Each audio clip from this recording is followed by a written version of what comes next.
बिस्मिल्लाहिर्रहमानिर्रहीम। Bottom line में खुशामदीद। मैं हूं चौधरी मोहम्मद फराज। नाजरीन, 2025 का आज आखिरी दिन है। इस साल में पाकिस्तान ने इंटरनेशनल लेवल के ऊपर बड़ी कामयाबियां समेटी और पाकिस्तान की बड़ी पजीराई भी हुई। UN ने, अमेरिका ने, चाइना ने, टर्की, रशिया, यूरोप, तमाम ममालिक ने पाकिस्तान के मौक़िफ़ की तायीद की, पाकिस्तान के साथ इन्वेस्टमेंट की हामियाँ भरी और पाकिस्तान को एक बड़े सीरियस लेवल के ऊपर रिकग्निशन मिली। ये हमारे लिए बहुत ही अच्छा साल था। साथ ही साथ द हिंदू ने एक रिपोर्ट शाया की जिसमें उन्होंने इतराफ़ किया, हिंदू कंसीड कर गए। उन्होंने बताया कि हिंदुस्तान के लिए ये बहुत ही बुरा साल गुज़रा, बल्कि 100 सालों में सबसे बुरा साल उनके लिए 2025 था। कामयाबियों के इस साल के अख्तिताम पे हम लोगों ने यकीनन न्यू ईयर रेजोल्यूशन कुछ ना कुछ पर्सनल लेवल पे, अपनी मुल्की लेवल पे और इंटरनेशनल लेवल पे हर इंसान ने, ग्रुप्स ने, पॉलिटिकल पार्टीज़ ने बनाया ही होगा। इसके बारे में बात करेंगे, इस साल कितना कामयाब रहा, पाकिस्तान को क्या अचीव हुआ और पाकिस्तान आगे क्या करने वाला है। कुछ लोकल और अपनी जो डोमेस्टिक पॉलिटिक्स है उसके ऊपर भी बात करेंगे। हमारे साथ जिन मोअज़्ज़ज़ मेहमानों ने हमें आज स्टूडियो में ज्वाइन किया है उसमें पंजाब की पार्लियामेंट्री सेक्रेटरी हैं इंफॉर्मेशन और कल्चर की शाज़िया रिजवान साहिबा, और हमारे दूसरे गेस्ट हैं सैयद ज़ीशान हैदर साहब, AJK के ये PTI के वाइस प्रेसिडेंट हैं और उनकी सेंट्रल एग्जीक्यूटिव कमेटी के मेंबर भी हैं। शाज़िया साहिबा का ताल्लुक़ पाकिस्तान मुस्लिम लीग नून से है। अपने मोअज़्ज़ज़ मेहमानों को एक दफ़ा फिर खुश आमदीद कहते हैं, प्रोग्राम का बाकायदा आगाज़ करते हैं। शाज़िया साहिबा, सबसे पहला सवाल आपसे करना चाहूँगा। पंजाब ने भी बहुत तरक्की की, बड़ा हमने देखा वाइब्रेंट पंजाब के अंदर एक पॉलिटिकल कल्चर नज़र आया, वज़ीर आला की बहुत इन्वॉल्वमेंट नज़र आई, आप उनकी टीम का हिस्सा हैं, आप लोगों ने बड़ी मेहनत की, आपकी मेहनत को पूरे पाकिस्तान ने एक्नॉलेज किया और इसका क्रेडिट आपने ज़ाहिर है पाकिस्तान की आवाम से भी लिया, मीडिया से भी लिया। आप अपने अल्फाज में बताइए कितना अहम था आपके लिए ये सफ़र तरक्की का, और आप पंजाब की तरक्की को कैसे डिफ़ाइन करेंगी, आप ख़ुद क्या कहेंगी, कितनी तरक्की की पंजाब ने? बिस्मिल्लाहिर्रहमानिर्रहीम। बहुत बहुत शुक्रिया फ़राज। सबसे पहले तो मुझे चैनल को, न्यूज़ को मुबारकबाद पेश करती हूँ और अल्लाह ताला आपको दिन दुगनी रात चुगनी तरक्की अता फरमाए। बड़ा अच्छा आप लोगों ने स्टार्ट लिया। और पंजाब गवर्नमेंट के इनिशिएटिव्स की जहाँ बात की जाए तो पंजाब गवर्नमेंट का इनिशिएटिव्स स्टार्ट कर तो लूँ, लेकिन कहते कहते रात हो जानी और आपका टाइम ख़त्म हो जाना है। और क्योंकि CM पंजाब मरियम नवाज़ साहब ने, जब आपको याद होगा 2024 में हमारी गवर्नमेंट आई और 25 का जो टास्क था वो एक इक़दामात का साल था और बहुत सारे ऐसे इनिशिएटिव्स उठाए गए। CM पंजाब मरियम नवाज़ साहिबा ने बेहतर तौर पे पंजाब को डिलीवर करने के लिए बाकायदा गाइडलाइन, एक डायरेक्शन के तौर पे काम किया और उन्होंने जो स्टेप्स उठाए वो आवाम की बेहतरी के लिए था, पंजाब की तरक्की के लिए था। और इसमें एजुकेशन डिपार्टमेंट को देख लें, हेल्थ डिपार्टमेंट को देख लें, इंफ्रास्ट्रक्चर को देख लें, सुथरा पंजाब को देख लें, और मेरे ख़्याल में हिम्मत कार्ड और बहुत सारे ऐसे इनिशिएटिव्स थे, धीरानी प्लान, और अभी ई-बाइक्स और लैपटॉप्स और स्कॉलरशिप प्लान और बहुत सारे ऐसे इनिशिएटिव्स थे जो आवाम की बेहतरी के लिए थे, पंजाब की बेहतरी के लिए थे, यूथ की बेहतरी के लिए थे और ख़वातीन को एम्पावर करने के हवाले से थे। और ये बहुत बड़े टास्क थे जो CM पंजाब मरियम नवाज़ साहिबा ने ले। और बसेस जो ग्रीन बसेस के तौर पर पंजाब में जैसे मुख्तलिफ शहरों में इसका इजरा किया गया, ये आवाम की बेहतरी के लिए, जो इन्वायरमेंट को, क्लाइमेट चेंज की जो आपको पता है सूरत हाल रही हमारे पास पंजाब के हवाले से, जब सैलाब आया तो बहुत मुश्किल सूरत हाल थी, उसको निपटने के लिए CM पंजाब ने खुद फ्रंट लाइन पे होकर आवाम को बेहतर तौर पे ख़ुद उनकी खिदमत और उनके लिए मैं समझती हूँ पूरे पार्लियामेंटेरियन, पूरी कैबिनेट इतनी सख्त गर्मी में खुले आसमान के साथ उन आवाम के साथ इज़ारे यकजहती, इज़ारे हमदर्दी के तौर पे साथ मौजूद रही।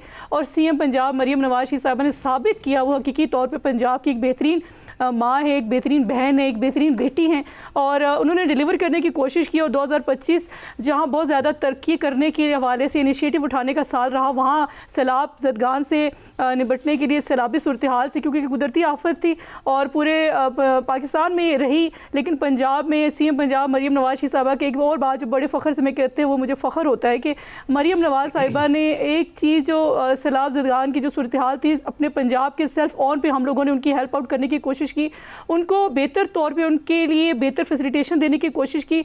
और जहाँ बहुत सारे सेक्टर्स को फोकस किया गया। वहाँ एग्रीकल्चर को बहुत ज़्यादा उन्होंने उस पर स्पेशल ज़ोर दिया कि जितने भी हमारे एग्रीकल्चर जो भाई थे, जो हमारे ज़रूरी लोग थे, उनको ज़रूरी कार्ड इजरा किया गया। बहुत सारे ऐसे इनिशिएटिव्स हैं और 2026 जो साल है वो कहला जाएगा इंशाल्लाह यूथ का साल। तो इंशाल्लाह इस पर बहुत सारी मेहनत होगी यूथ के हवाले से।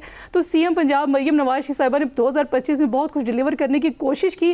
वो मेरे ख्याल में पंजाब की आवाम और मैं लाहौर जाती हूँ, पंजाब की हर शहर हर जब जाने का इत्तेफाक होता है तो जो साफ़ सुथरा जो इनिशिएटिव जो नज़र आता है, इससे पहले कभी हिस्ट्री में नहीं हुआ कि पंजाब इतना साफ़ सुथरा हो और गली मोहल्ले इतने साफ़ सुथरे हो और बाकायदा वहाँ पे टीम वर्किंग कर रही हो। ये तो हमारे जो मुखालिफ हैं वो भी इस बात की तायद करेंगे और इसकी तारीफ़ करेंगे कि मरियम नवाज साहिबा ने पंजाब में डिलीवर करने की अनथक मेहनत के साथ कोशिश की है और जो लोगों को नज़र आ रही है।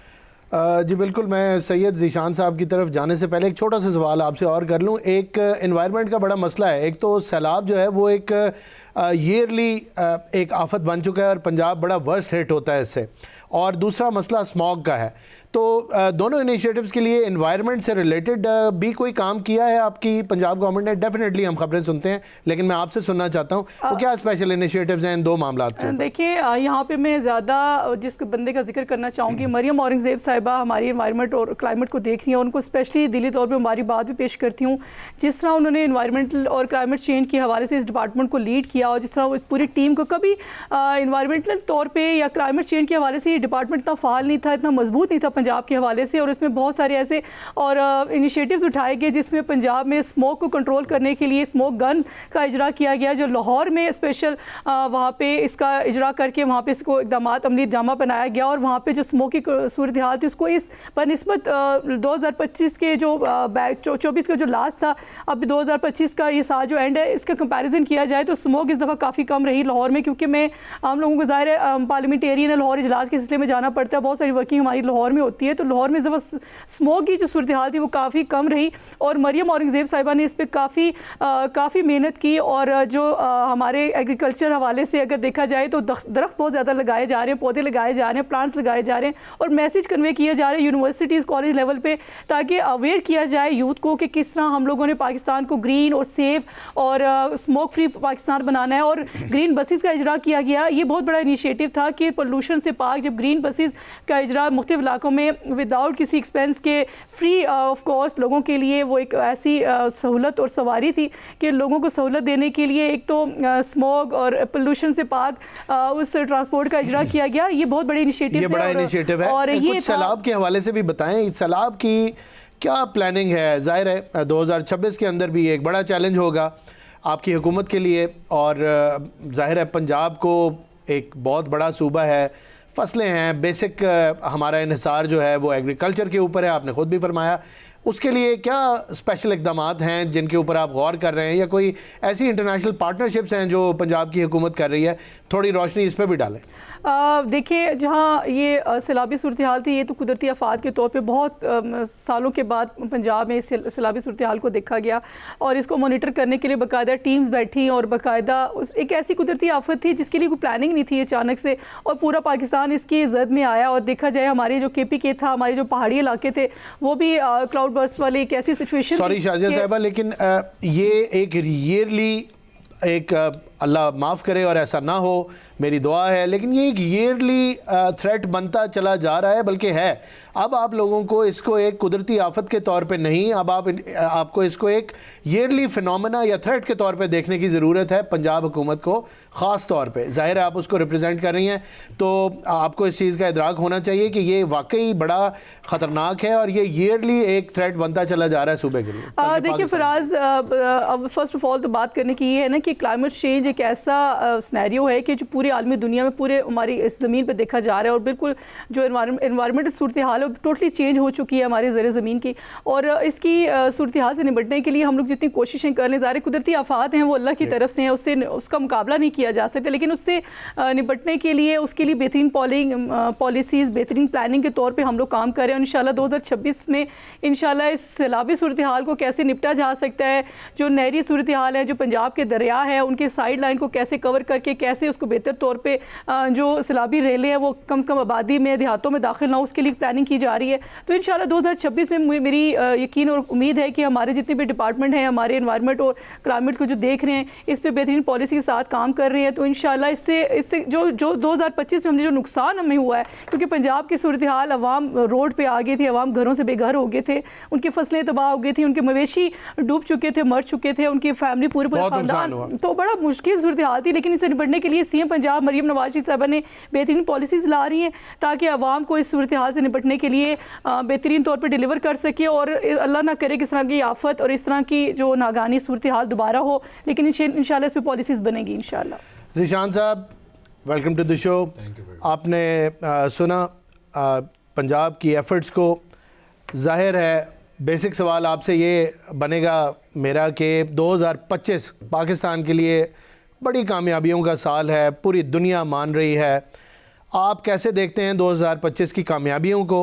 और उसके बाद मेरा जो अगला सवाल है वो आपसे होगा, सीएम केपीके का लाहौर का दौरा वो कितना कामयाब था या नहीं था, और आइंदा का लाहे अमल जो उन्होंने अनाउंस किया कि वो कराची जाएंगे। तो पहले तो पाकिस्तान की कामयाबियों का कुछ जिक्र कर दें और उसके बाद लाहौर और कराची की सिचुएशन पीटीआई के हवाले से बताएं। बिस्मिल्लाहिर्रहमानिर्रहीम। सबसे पहले फराज भाई, मैं आपका बहुत ज़्यादा शुक्रिया अदा करता हूँ और आपके तवस्सुत से एम न्यूज़ का हमें यहाँ पे अपनी बात करने का मौका फ़राहम करने के लिए। मेरी बहन ने माशाल्लाह इतने सारे इक़दामात गिनवा दिए हैं, तो मुझे लगता है कि ये पंजाब और पेरिस जो है इसमें कोई फ़र्क नहीं होगा, जबकि ग्राउंड पे सिचुएशन बिल्कुल मुख्तलिफ है। इनकी चीफ़ मिनिस्टर के ख़ानदान की गुज़श्ता 40-50 साल से एक सूबे के ऊपर हुकूमत है, और मोस्टली जो इन्होंने लफ्ज़ इस्तेमाल किया वो प्लानिंग का लफ्ज़ इस्तेमाल किया। बाकी जो लाहौर में सफाई सुथराई है वो मोबाइल छाट, हैंडल फाड़ और रंग बिरंगे कार्ड्स की हद तक महदूद है, और सोशल मीडिया और टिकटॉक पे माशाल्लाह बहुत अच्छी प्रोग्रेस है। लेकिन सोशल मीडिया पे तो आपकी परफॉर्मेंस इनसे बहुत बेहतर है। नहीं तो हमारे ऊपर तो जुल्म और सितम है, हमारे बेचारे तो सोशल मीडिया वाले बचे ही कम है, थोड़े से जो इधर उधर हैं वो सर कोई पहले पाकिस्तान से जरा शुरू करें। पाकिस्तान हमारा की तरक्की का बताएं। पाकिस्तान हमारा मुल्क है, और पाकिस्तान की तरक्की बहसियत कश्मीरी जो हिंदुस्तान के साथ जो हिंदुस्तान ने रिटेलिएशन की, पाकिस्तान ने उसका भरपूर जवाब दिया, और जो पाकिस्तान को उस उन्वान से इंटरनेशनली पजीराई मिली वो बहुत ज़्यादा काबिल सताइश है। और उसके साथ साथ देखें, जहाँ पाकिस्तान की कौम ने इस पूरे सिनेरियो में इस गुज़श्ता एक साल के अंदर मज़ामत सीखी, अपने हक़ के लिए लड़ना सीखा, अपनी जदोजहद सीखी, मैं ये कामयाबी समझता हूँ। जो इंटरनेशनल फ्रंट पे आप कहते हैं, चूँकि मैं भी थोड़ा बहुत डिप्लोमेटिक स्टडीज़ को पढ़ता हूँ, तो इंटरनेशनली पाकिस्तान के पासपोर्ट का बुरा हालत हो गया तमाम रेटिंग में, जस्टिस सिस्टम में, जुडिशरी में, फाइनेंशियल मैनेजमेंट में, इवन क्लाइमेट और एनवायरनमेंट की इन्होंने बात की। लेकिन ज़ीशान साहब इसमें तो कई रैंकिंग लो ही हो रही है। इसमें तो पासपोर्ट की हुर्मत और इज्जत में तो कई दर्जे तरक्की आई। देखें, वीज़ा आपका दुबई ने बंद कर दिया। हम कुछ स्टैटिस्टिक्स की बुनियाद पे ये बात करेंगे ना, आपका दुबई ने वीज़ा बंद कर दिया। इराक वाहिद मुल्क है, गुज़श्ता साल उन्होंने शुरू किया कि हर पाकिस्तानी का एयरपोर्ट इराक पे ले लेते हैं, बाकी किसी सिटीज़न का नहीं ले रहे। तो कुछ रियलिटीज़ हैं कि पाकिस्तान को गलतियों से और अपनी जो कमियों से और कमज़ोरियों से सीखना पड़ेगा। नेशनल रिकन्सिलेशन की पाकिस्तान में ज़रूरत है। Right person at the right job जब तक नहीं होगा, जब तक अवाम के मैंडेट का एहतराम नहीं किया जाएगा, दुनिया में कैसे एहतराम होगा पाकिस्तान का। और जो दूसरा आपने सवाल किया सीएम केपी के हवाले से, जी वहाँ पे भी पंजाब हुकूमत की जो कारकर्दगी है वो बड़े वाज़े तौर पे नज़र आई, जहाँ पे इंतहाई बेहुदा किस्म के सवालात जो है वहाँ पे प्लांटेड साफ़ियों के ज़रिए किए गए, वो आप सब ने देखा।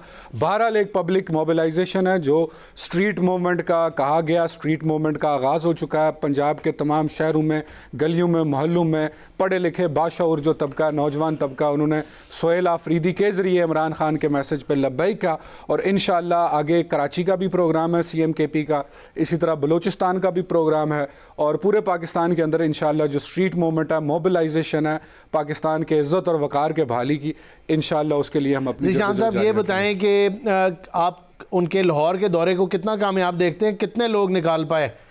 हम तो नंबर्स पे जाएंगे और स्ट्रीट मूवमेंट का जिक्र करेंगे, तो अवाम की पार्टिसिपेशन के बगैर स्ट्रीट मूवमेंट कहाँ पे खड़ी होगी, और कराची में क्या रिस्पांस मिलेगा? देखें, जब आप मुकम्मल करने दीजिए, दोनों वो सूबे हैं जहाँ पे आपकी हुकूमत नहीं है। देखें, जब आपकी हुकूमत, पंजाब हुकूमत गली और मोहल्लों में पुलिस खड़ी कर देगी, पाबंदियां कर देगी, मार्केट आपके सामने है, मार्केट्स बंद कर देगी, तो लोगों का निकलना कदरे मुश्किल होता है। जिस तरह पॉलिटिकल मूवमेंट में निकलना और मार्केट निकलना तो दो अलग बातें हैं। पॉलिटिकल कॉल पे तो निकले, पॉलिटिकल कौन रोक सकता? सिर्फ पॉलिटिकल कॉल नहीं थी, उनका एक विजिट था स्ट्रीट मूवमेंट को जनरेट करने के लिए, वो जो जमूद है उसको तोड़ने के लिए और मोबिलाइज करने के लिए। चलें ये बताएं, जमूद टूटा, जमूद टूटा, इनसे कहें हमें इजाजत दें, हम लाहौर में जलसा रखें, जिस तरह से सोहेल आफरीदी ने कहा। हमें इजाजत की क्या जरूरत है? अवाम आपके साथ है, आप बुलाएं अवाम को, इनकी इजाजत की आपको क्या जरूरत है? जब आप किसी वेन्यू की परमिशन देंगे तो अवाम वहां पे आएगी। जब आप कंटेनर लगाएंगे, लोगों को उठाएंगे, आंसू गैस करेंगे, शेलिंग करेंगे, लोग इजाजत दें, कैसे निकलेंगे? इजाजत दें। गुजारिश ये कर रहा हूं कि क्या पंजाब हुकूमत से पीटीआई ने किसी एक मकाम पे जलसे की इजाज़त मांगी, या कोई आपके प्लान का हिस्सा था? अगर आपका प्लान ये हो कि स्ट्रीट मूवमेंट करनी है, लोगों को गलियों में जमा करना है, तो लॉ एंड ऑर्डर किधर जाएगा? हालात देखें मुल्क के।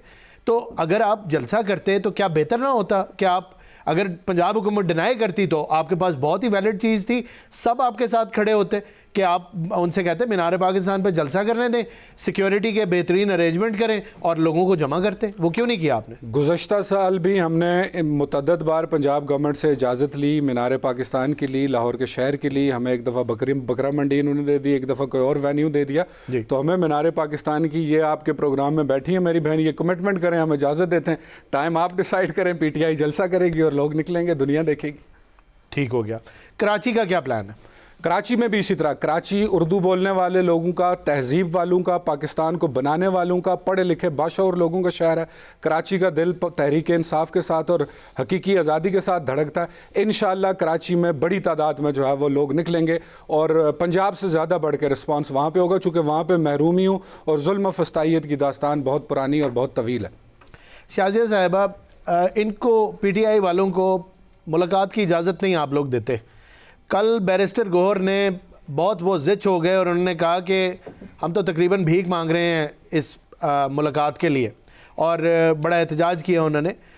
बड़े डिसेंट पॉलिटिशियन हैं और बड़ी मुनासिब बात करते हैं। उनका आम तौर पे स्टांस वो नहीं होता जो पीटीआई की बाकी ज़रा कंपैरेटिवली यंग लीडरशिप का जो टोन है उससे ज़रा उनका टोन फ़र्क है।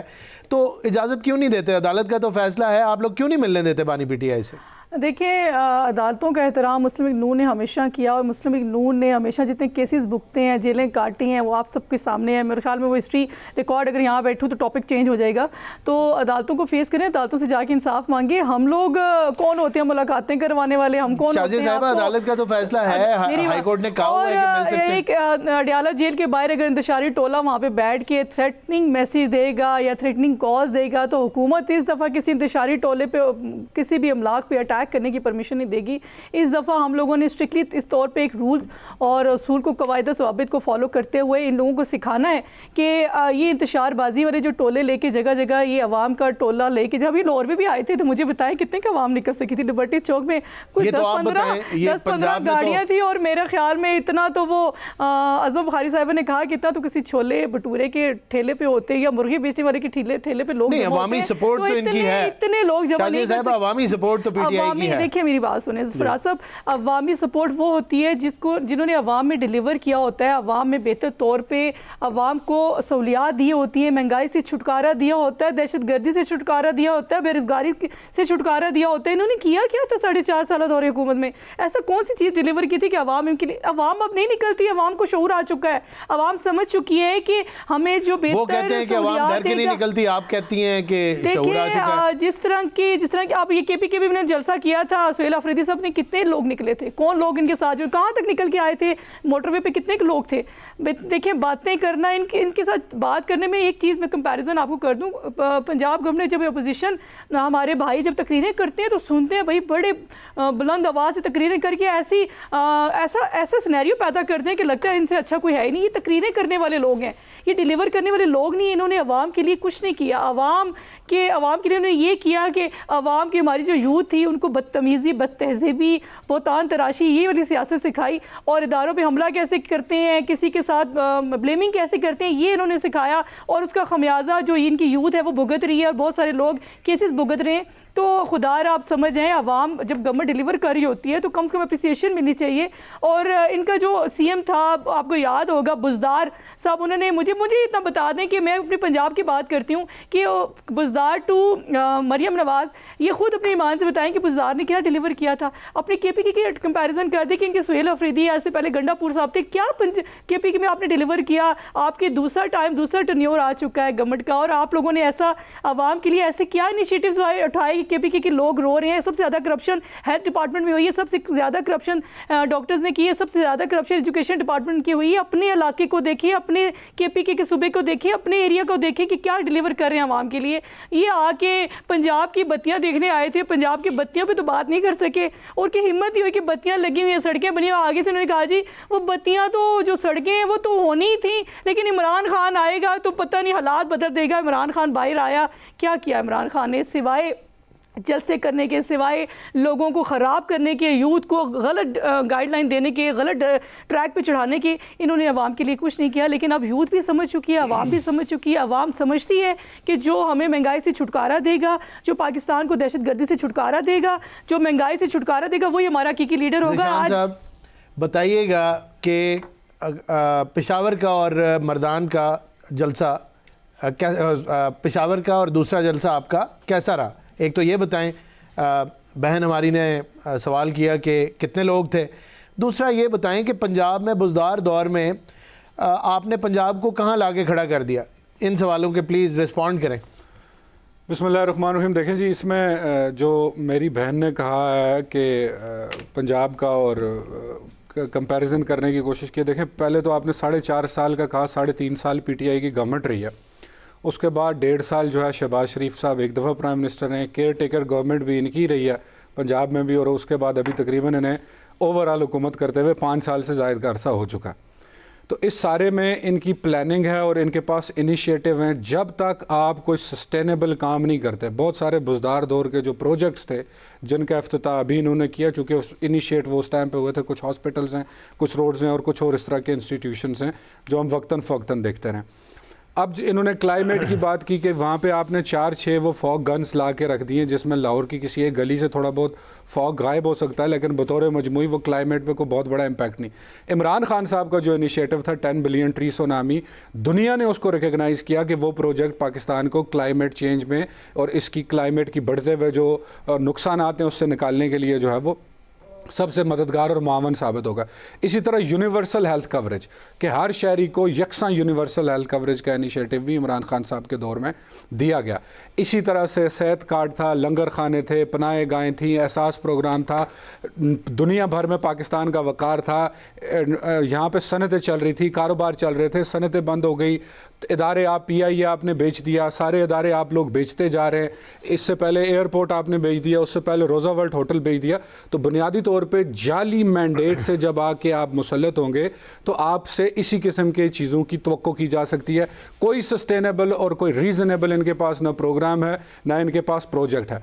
अब रही बुज़दार दौर में, देखें कितने एलिगेशन आपने लगाए। एक शरीफ आदमी को इमरान खान साहब ने उस वक्त मुंतखब करके लगाया कि इसका कोई लंबा चक्कर नहीं होगा और कोई करप्शन वगैरह का कोई सिलसिला नहीं होगा। उनके ऊपर करप्शन के बहुत इल्ज़ामात हैं सर। क्या जो इल्ज़ामात लगे, ट्रांसफ़र के पैसे ले लिए, पोस्टिंग के पैसे ले लिए, यानी इल्ज़ामात भी जो लगे वो इल्ज़ामात भी चंद लाख रुपए कारकर्दगी। और यहाँ पे एवन फील्ड डिपार्टमेंट से इनकी चीफ मिनिस्टर ने कहा कि मेरी पाकिस्तान में छोड़े, दुनिया में कोई जायदाद नहीं है। उसके बाद जो जायदादें निकली, कारकर्दगी की बुनियाद पे 8 फरवरी को पूरी पाकिस्तानी कौम ने वोट दिया। और आज भी खैबर पख्तूनख्वा के अंदर मल्टीपल इनिशिएटिव्स जो है वहाँ पे किए जा रहे हैं। सिर्फ जो एक BRT है जो लेट ज़रूर हो गया, लेकिन जो ये मेट्रो है पिंडी वाली और लाहौर वाली, वो चंद एक गलियों के अंदर और चंद एक सड़कों की है।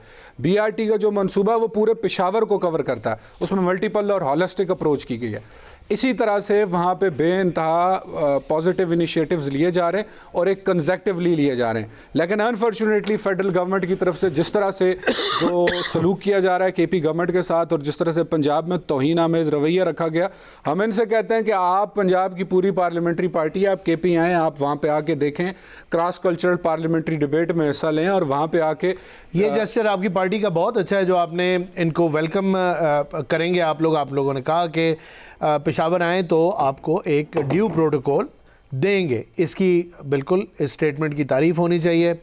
हम अपनी गुफ्तगू के सिलसिले को जारी रखेंगे। यहाँ वक्त हो एक का ब्रेक से वापस आके दोबारा बात करते हैं।